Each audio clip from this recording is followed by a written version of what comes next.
Hello and welcome to this dose of virtual vitamin Z. My name is Akilah, educator with the Detroit Zoological Society. And today, as you can see, I'm outdoors, not really outdoors, but we're going to be doing some math in the garden. Have you ever thought about, I know I can plant in different ways. I can plant seeds in rows, I can plant seeds in columns, but are there different shapes or different patterns that we can plant in? And today, that's what we're going to be exploring. We are going to be exploring how you can plant in a circle. All right, so today I'm going to go ahead and share my screen with you. And we're going to talk about the skills and concepts we're going to be covering today. We're going to be using some fine motor skills, so using our fingers, and we are going to need a partner.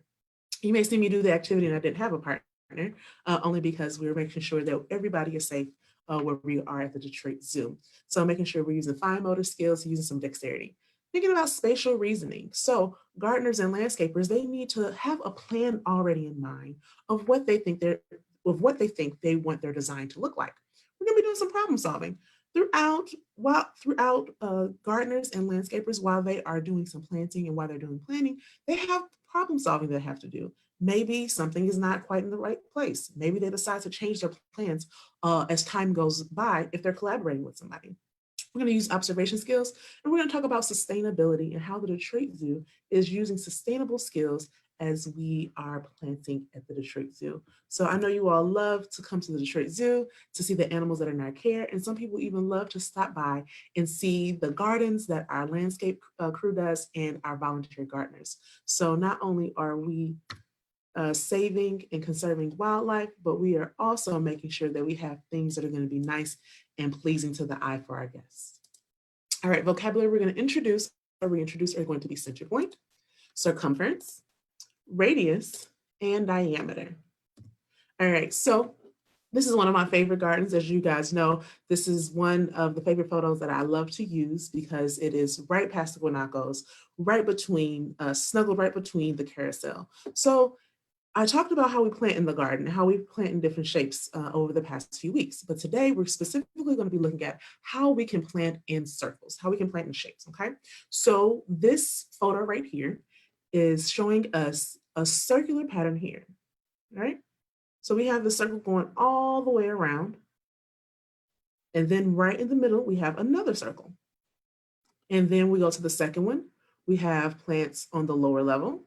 And then it gets a little bit more complex here. We have some bushes that are taller in the inner circle. And then on the very inside of the core is going to be some taller plants. So they have like 3 tiers to this one. So there are 3 circles. So you have this outside, the second, and the third that's right in the center that is considered like the focal point of the nice focus for when our visitors come through and see that. All right, and then the third one here to the right, we have something on the lower tier that's kind of like a nice pinkish reddish color. And then we have some more flowers right here on the second tier, which is like a light blue lavender color. And then we have some of the taller plants that are going to be right in the center. And of course, always our gardeners are thinking about what is going to look best when our guests come. So they're not going to put the shorter flowers in the middle because all the tall ones will kind of outshine it. They won't be able to see it. So they have to think about different levels. So that's some of that problem solving that comes into play, where they have to do some research and they have to figure out what is going to look pleasing to the eye. All right, so let's get right to our activity today. So items you're gonna need for the activity is gonna be an outdoor garden space or paper. It might be good that you started with paper first so you can see exactly how to do the activity before you transfer it outside to do planting. You're gonna need 7 inches of yarn or string. So I have my 7 inches of yarn or string here. I have some string that's gonna be nice and taut. Nothing that is going to be elastic that's gonna flex on you. And you're gonna need 2 pencils. Oh, there you go. 2 pencils. You're going to need measuring tape or a yardstick. You want to have 3 different types of small tokens. So I cut out some small shapes. I cut out some circles, I cut out some pentagons, and I cut out some hexagons for myself. But maybe you decide to find some pebbles that are outside. Dry beans, several different types. Maybe use kidney black beans or navy beans. Buttons or loose change. But you want to make sure that you have 3 different types of those items and make sure that you have at least maybe 5 to 10 pieces of those, right? So I'm going to show you a quick video of how I did the activity. So it's going to be really cool if you can do this with a partner. You'll see me do this activity by myself because what's going to happen is that you can see my see it, what's going to happen is that I'm going to hold the string on the paper and I'm going to find approximately the center of my paper. I did tape two 11 by 17 sheets of paper together because I wanted to make sure it was going to be nice and big. So make sure that you tape some paper together. If you're going to be doing this indoors or outdoors, just make sure that you have enough space. I would probably say about 3 feet by 3 feet will be a good enough space outside for you to do this activity. If you don't want to plan, if you just want to try it out. All right. So I will show you the video on how I did the activity. So that's my string, my pencil, and right in the middle, you can see that there's a knot in between there. I put the pencil in the middle of the paper and I just drew a nice big circle. And that is going to be considered the circumference of the circle. So the circumference of a circle is going to be the distance around the entire circle. And then what I did is that I twirled the pencil up. I twirled the pencil up until the middle where that knot was, and I did it on the inside of that circle. All right, so this is going to be considered the outside part of my circle, all right? So the circumference, remember, is going to be the distance around the circle, all right? So say, for instance, if you had a longer piece of string and if you wanted to decide what the circumference was, you can take a really long piece of string and lay it all the way around and you will know the circumference. That's just a good activity, a good skill to use when you're working with some of your younger students. And then you can measure it out using your measuring tape and putting the string down on it. So let's talk about the center point. The center point is going to be right in the center point. Pretty easy to remember, right? So you see the red box right in the center is considered the center point.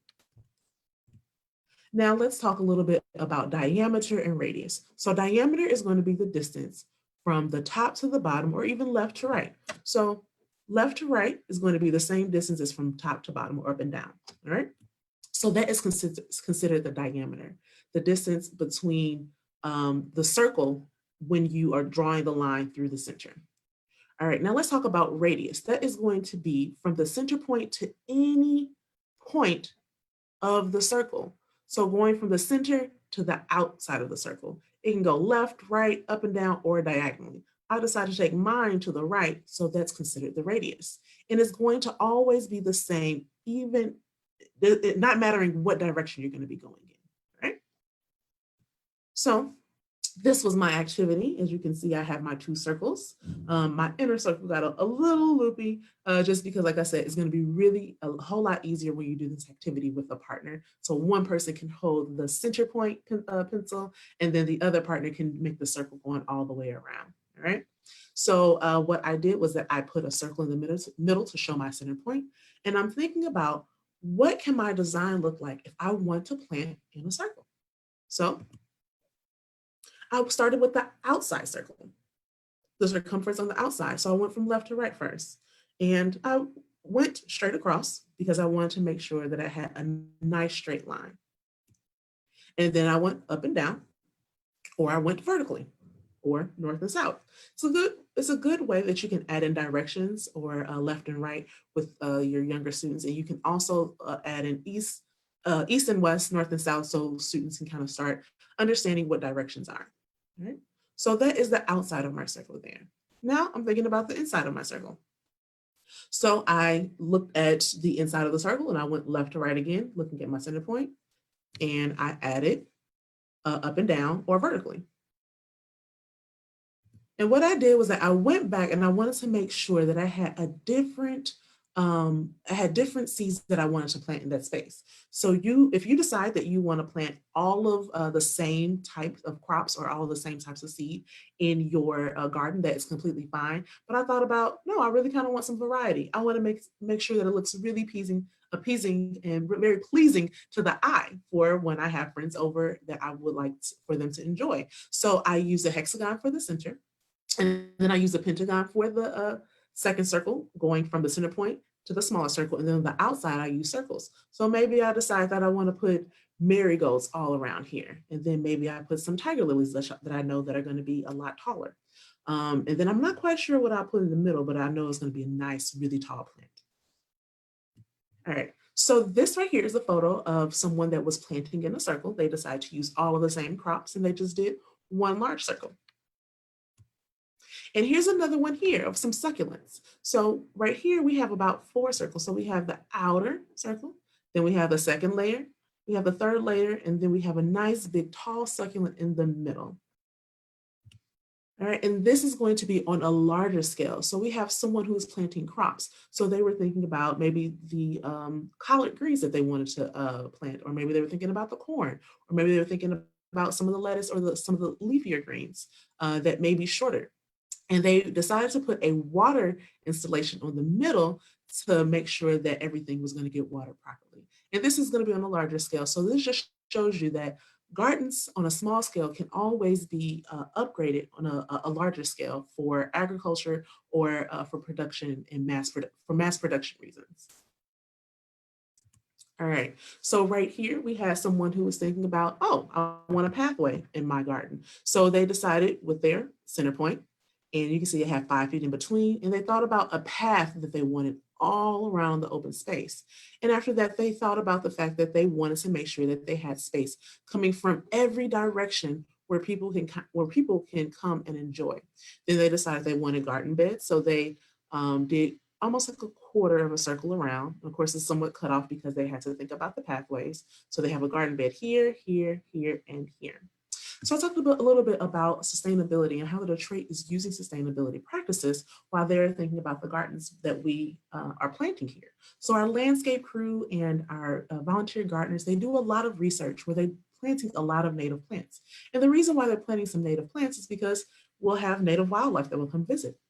They're thinking about the fact that you may not need as much water to sustain those plants in that space. We do a lot of pollinator gardens here where we have a lot of different insects that will come and pollinate the gardens, and it looks nice and pleasing to the eye for our guests who are coming here to not only enjoy the animals in our care, but they're also coming to enjoy just the nice fresh air that we have here. So again, if you are thinking about how you want to plant or what you want to plant, always check the back labels of your seeds. It's going to give you instructions on how you can plant it, the care for it, the harvest, and how far apart you should be planting your items or how deep down in the ground, the depth of it. So what is next? You want to make sure that you research and explore native plants that is going to be good for your space. Check your soil. It's going to be very important. If you have too much of an acidic soil, and we'll get into that next time, it may not be conducive for some of the things that you want to see grow. Make sure you make a plan for what you want to see sprout. So maybe you just really want to have plants that are going to have native insects come by and see, or maybe you're planting to make sure that you consume things for yourself and your family. And make sure that you visit the Detroit Zoo for more doses of virtual vitamin Z. And just to cover some of the skills and concepts, we use fine motor skills. So using our hands and our fingers and our dexterity when we're making those circles with our tool. We talked about spatial reasoning. We did some problem solving along the way, observation, and of course, sustainability. So thank you so much for joining me for this dose of virtual vitamin Z. Continue to join us. Stay well, take care, and we see you soon.